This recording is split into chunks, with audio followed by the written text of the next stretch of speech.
So welcome for our lesson today, and we are going to start a new topic, that is political development and systems. I think we had finished on resource and economic activity, so this is our new topic. So we are going to look at activities of early political associations in Kenya up to around 1939. So political activities in Kenya started in remember when the British came, Kenya was called around 1895. Kenya was a protectorate. Protectorate means the British had came, but they had not taken over the role or leadership over Africans. But when it came to 1920, the British declared Kenya as a colony, meaning they have taken over the leadership. They are now leading the Africans. Most of the Africans could also lost their independence, so the British started taking over the power of Africans. That's what we call a colony. So the political activities started in 1920. And then we are going to look at the political association. So earlier, we had what we call political association, which were formed. They were not political parties. We shall look at the reason why they are called associations. So we are going to look at the four major ones. One is called a Young Kikuyu Association. Young Kikuyu Association. It was formed in 1921. There is also another one called Kikuyu East Africa Association, 1921. So we have East African Association, the same year, 1921. And then we have another one called the Kavirondo Taxpayer Welfare Association, which was formed in 1922.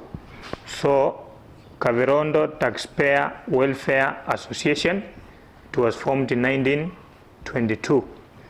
And then we have what we call Kikuyu Central Association, formed in 1925. So we are going to discuss each one of them. We are going to look at the role for struggle for independence and what they did. So now we want to look at the characteristics of this political association. So this political association, first, they were marginalized,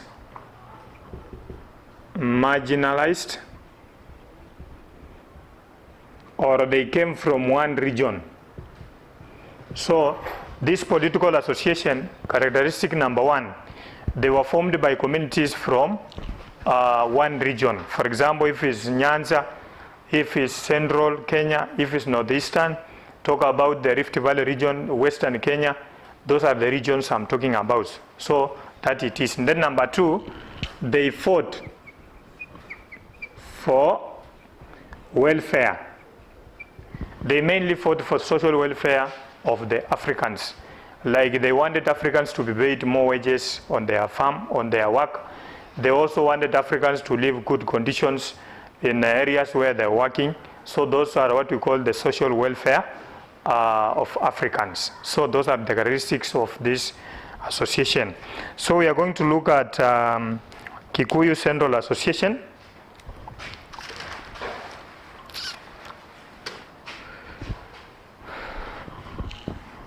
Let me wrap this.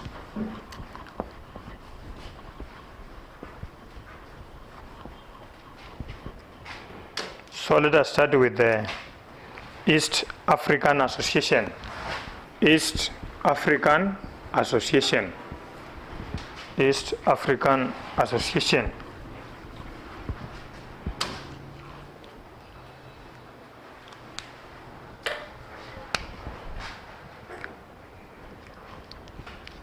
It was formed in 1921. So this one was established in 1921 after the Kenya had been declared a colony in 1920. So this one was established by people like Harry Thuku. There was a man called Harry Thuku. Harry Thuku was very active in political issues. So he established what we call the East Africa Association. So he was the chairman. So the chairman of East Africa Association was Harry Thuku. Then we want also to look at the founder members. Founder members. We want to look at the members who came up with this association. So the founder members, number one, we have Harry Thuku. Harry Thuku.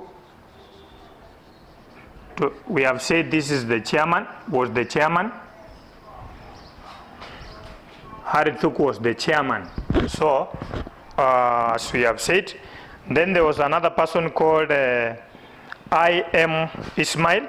There was Ole Sambele, Z.K. Zendeko, Kibwana Kombo, Abdallah Tairar, Jesse Kariuki, Joseph Kangede. So we had Joseph Kangede,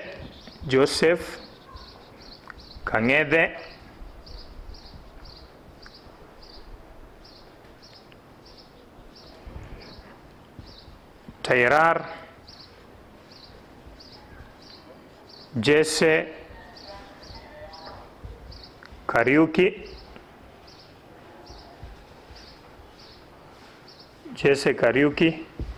Those are some of the founder members of this political association, as Harry Thuku was the chairman. Now, we want to look at the reason for formation of this East Africa Association. So number one, let me wrap this. Number one, Kenya remain a protectorate and not a colony. So number one, reasons for formation of this. Kenya to remain a protectorate, not colony. You remember when I started, I said that the protectorate is where Kenya, the European had came to Kenya, the British, but they were not leading the Africans.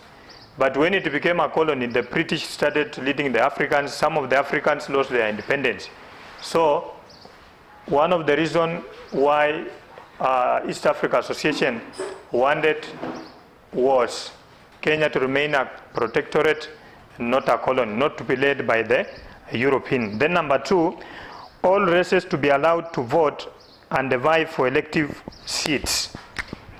Number two, all races to vote and vie for elective positions like members of parliament.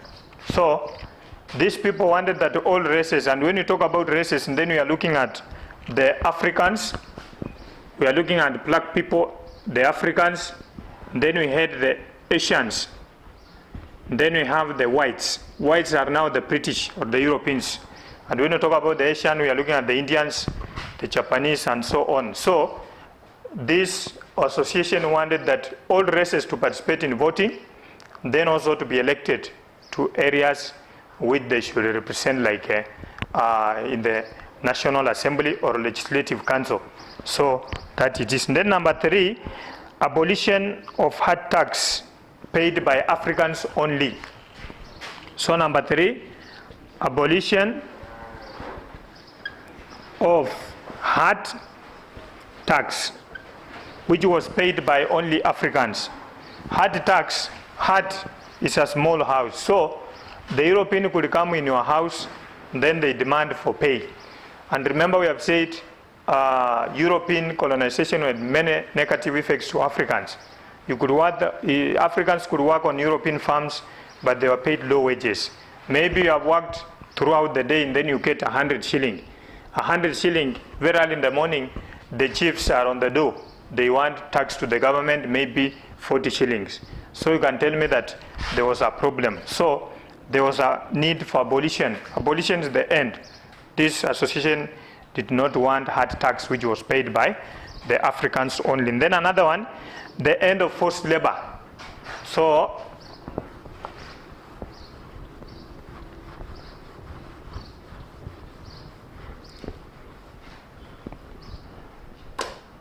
they wanted end of forced labor. Africans were forced to work on European farms in tea plantation, so these people wanted this one to end. The people of association wanted the forced labor to be abolished or to come to an end, where Africans were forced to work without pay or low wages. Then we have another one is that increased wages for Africans. So they wanted increased wages. Increased wages. Wages is same as salary or pay for Africans.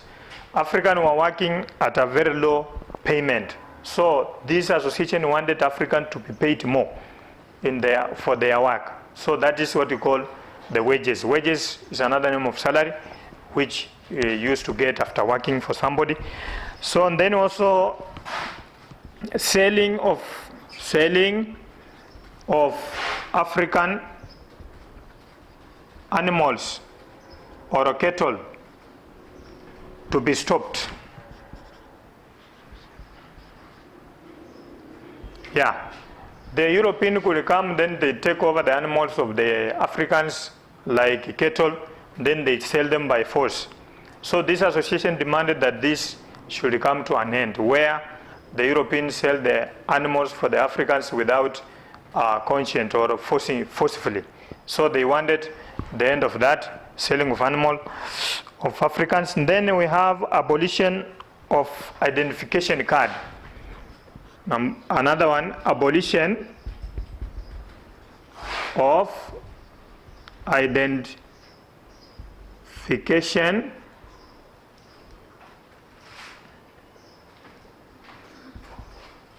card, or we call it Kipande system. Kipande system. So they wanted abolition of identification card. So it was like this. When you come from, if you could come from any region, you could wear. It was something like made of wood, then your name, and then where you come from. So you could walk with it in your neck. So whenever you enter in a region like Northeastern, they will know this person comes from Western Kenya. So the African felt that this one was suffering for them. So they wanted the end of identification card in their neck, walking with it everywhere, or the Kipande system to be abolished. Also, that is another reason for formation. I think that's all about the reason for formation. We want to look at the roles played by this association in struggle for independence. We want to look at how did it help to come up to independence. So that's what we want to look at, the roles of East Africa Association.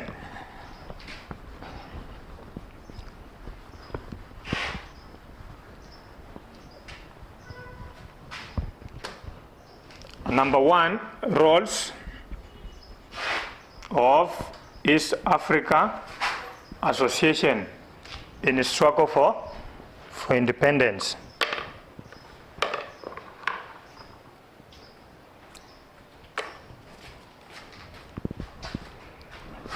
Number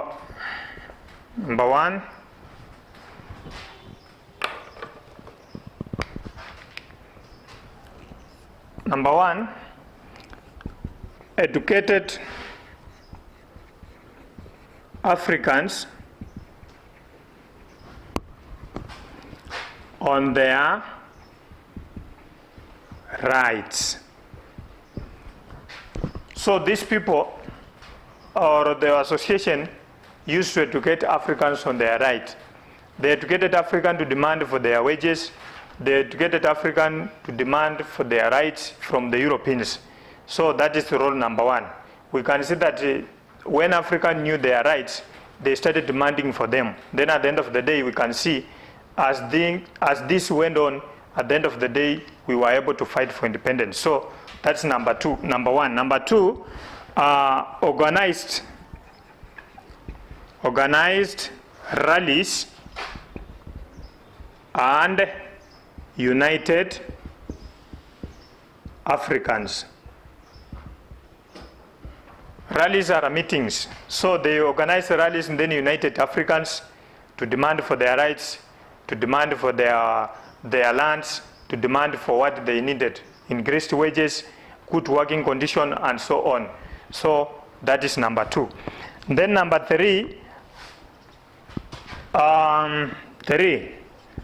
advocated for release of African leaders. So this rally also advocated for the release of African leaders. People like Harry Thuku have been arrested by the colonial government. So they wanted these people to be released, the African leaders like Harry Thuku to be released from the prison or detention camp. Because we know very well if we could have these leaders, then they could create more mobilization for Africans to fight for their rights. So that is number 3. Then another one, negotiated with the colonial government. Number 4, negotiated with colonial government. This association did not use armed struggle to demand for their rights. They used what you call peaceful means. One of them is negotiation. Negotiation is to talk to somebody peacefully. So they went, they talked to the government, to the colonial government, that Africans need this and this. So that's what you call negotiation. So they negotiated with the government to make sure that Africa lives good life. Then we have also, this association also ended in 1924. So it came to an end in around 1924 when the colonial government banned all the political activities in the country. So 1924, when the colonial government saw that the political activities are rising, so they came to an end where the colonial government ordered the banning of all political association. I think that's all about East Africa Association. We want to look at the next association.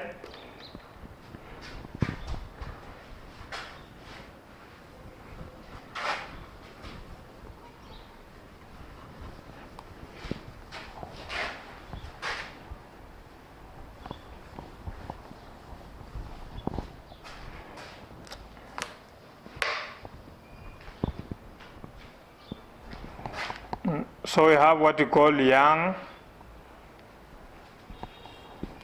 Kikuyu Association. Young Kikuyu Association.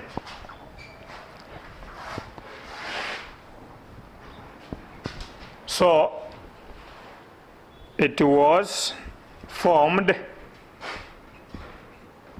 in 1921.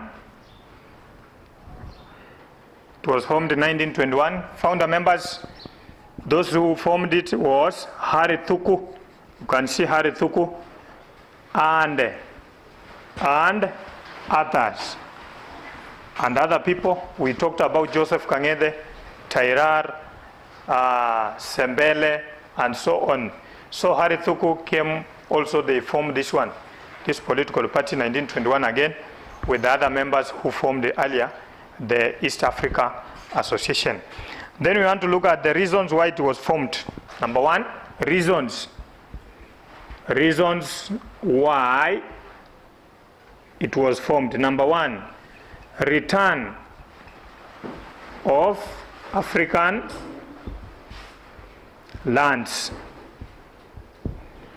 We know very well when the European came, they took away African fertile lands. We call them white highlands.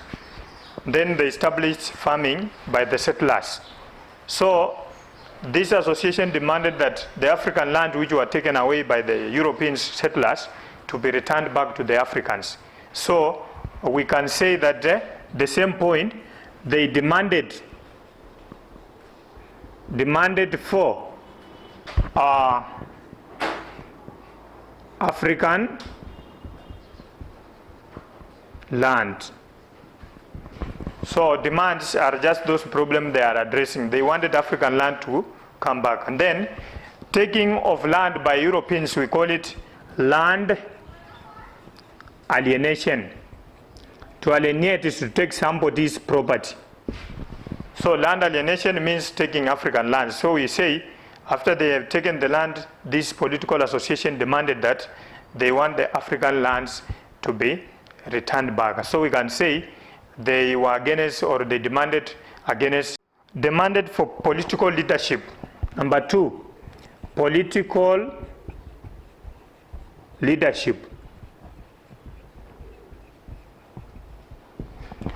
Africans only got education which could help them with the basic skills like carpentry, masonry, and so on. So with the time, they demanded that they want political areas where they can make sure that there are people on the ground, they are served well. So to administer their problems in the logical and so on. So that's what you're talking about. So they demanded for political leadership where they can be elected as the Europeans do. And then also abolition of the Kipande system. Yeah, so we are talking about abolition of Kipande system. Kipande system is also called pass law. Pass is just a passport. We said it was used to be in somebody's neck, where when he goes in a region, he will recognize that this is so and so, comes from this region, part of Kenya. So they wanted this to be abolished because it was a burden for somebody to walk with a kipande or a pass in the neck. So it was a problem. They demanded for abolition of that. And then we have also abolition of hard tax. Abolition is an end. Abolition of hard tax. So when you look at this, they're just repeating themselves. They wanted abolition of hard tax, where people used to pay tax every day to the government per house. So they wanted abolition of that. And then lastly, we have increased wages. Increased wages. Wages are a payment or a salary. They wanted Africans to have increased wages or salary. That's what you're talking about. I think we shall finish up on there. So we shall look at the something next lesson.